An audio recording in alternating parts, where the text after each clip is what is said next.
So thank you for introductions. My name is Tembo Nakamoto. Today I would like to make a presentation about my study. This topic is about international tax avoidance. Today I would like to mention about my background goal and goals of my research and method. Our method is come from so-called network science. And a little bit I explained about the data we used and explained the results and the implications from the results. And my background and the goals of our research is, so the poverty has become very big problems. You know, the first one of sustainable development goal is say no poverty.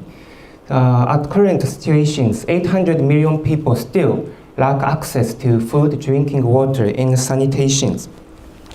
So for fighting poverty, it is very important for industrialized countries to give some international aid to developing countries. But we think, of course, it is true, international aid is so important, but also the own financial resources of developing countries is also very important. If developing countries can have own financial resources, in other words, can get appropriate tax revenues, they can fight their own poverty for themselves. So the problem is how to raise their tax revenue. So the tax rate of corporate tax is not so different between industrialized countries and developing countries, around 30%. But tax revenue is different. Industrialized countries, they raise tax revenues compared to their GDP. They can raise 30%. But about developing countries, they only 50%, so it's kind of half. So the problem is how to raise their tax revenue, how to get appropriate tax revenue from developing countries. So there is many reasons why developing countries can't raise their tax revenues.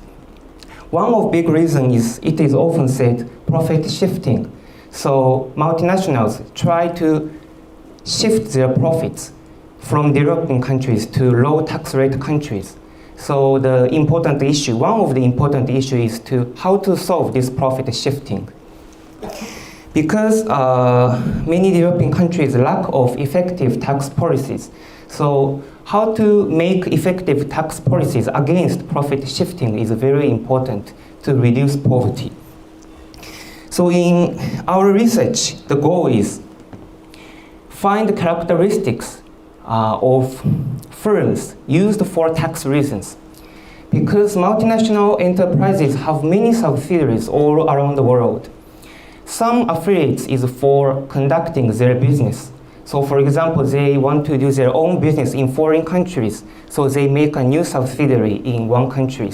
But another subsidiary is what kind of subsidiaries? It's just only for tax reasons. So you know, it's very famous, so-called paper company. So only for tax reasons, they make a new subsidiary in some countries. So in our analysis, we try to find what kind of characteristics of firms used for tax reasons have. And from the result, we want to consider what kind of effective tax policies against profit shifting. So we use the method of network science. At first, we construct so-called withholding tax network. Withholding tax network is what kind of network? So there is many tax.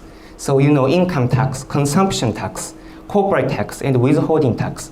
Withholding tax is some person or some firms send their money to another country.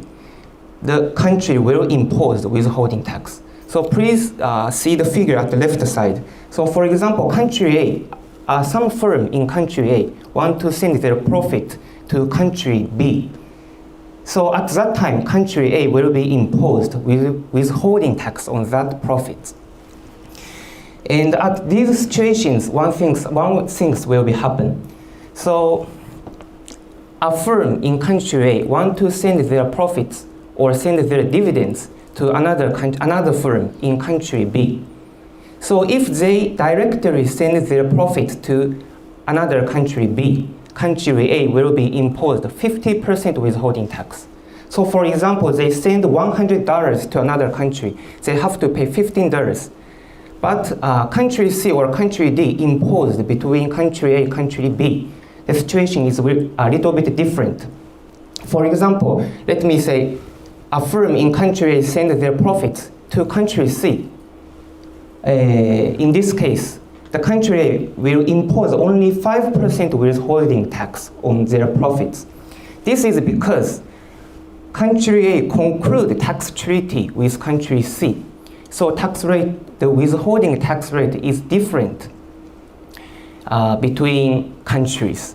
So originally, they want to send their profits to country B, but country A will impose with 50% withholding tax. So some multinationals try to think about mitigate these tax liabilities. So they make some subsidiary in country C. And at first, they send profits to country C because it is only take 5%.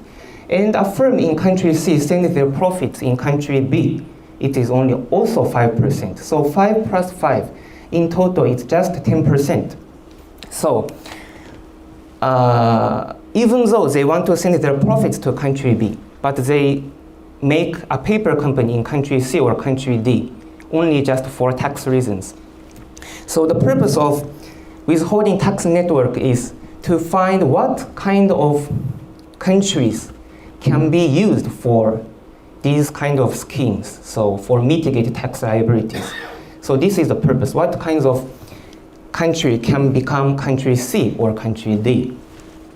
So at first, we input tax rate all over the countries, and we try and find smallest tax path. So the smallest tax path means the smallest tax liabilities. So in this case, from A to C to B, and from A via D to B, this is the smallest tax path. And please see the figure at the right side. So there is two smallest tax paths. So give each countries to 1/2. So because there is two smallest tax paths.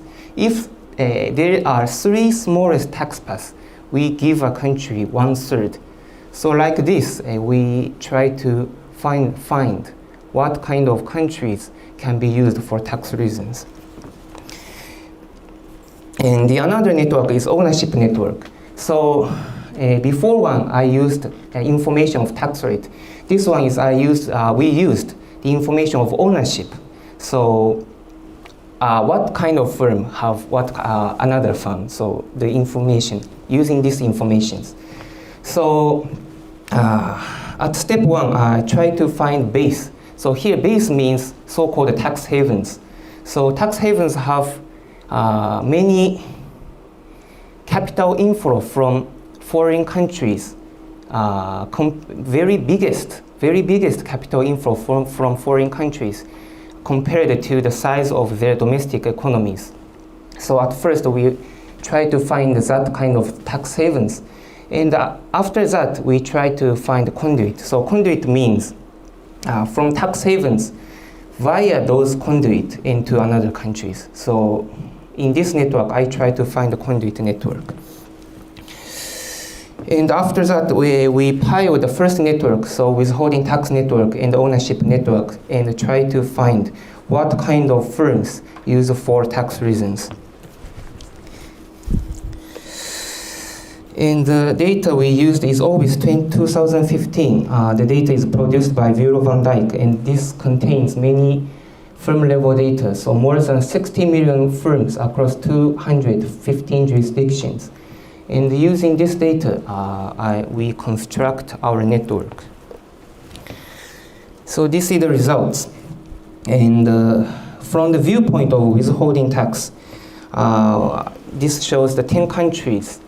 It means via these countries, multinational corporations send their profits to another country at less tax liabilities.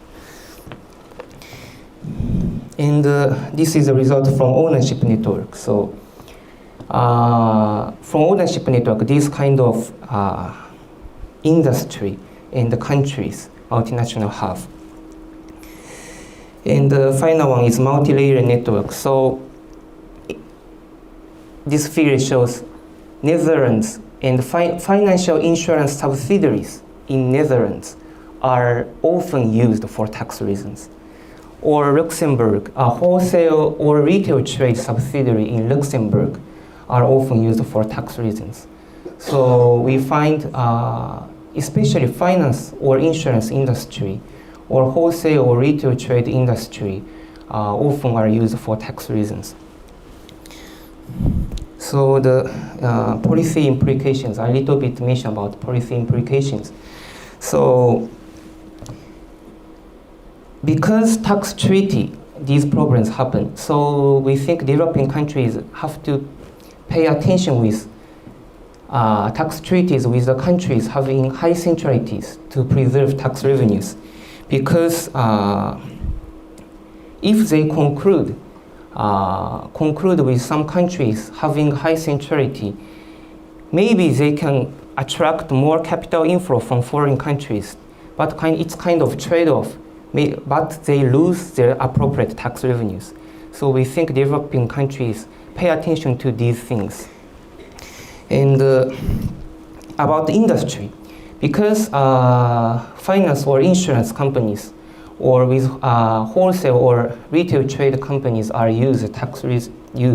often used for tax reasons.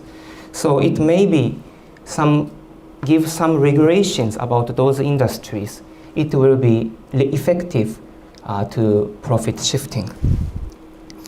So this is a conclusion. My motivation is poverty and profit shifting is very related. And I use the method of network science. The results is the finance and insurance or wholesale and retail trade are often used for tax reasons. So policy implications is give those industries, give countermeasures those industries. And developing countries it will be better for developing countries to think about the counterparts of tax treaties. That's all, thank you. Thank you.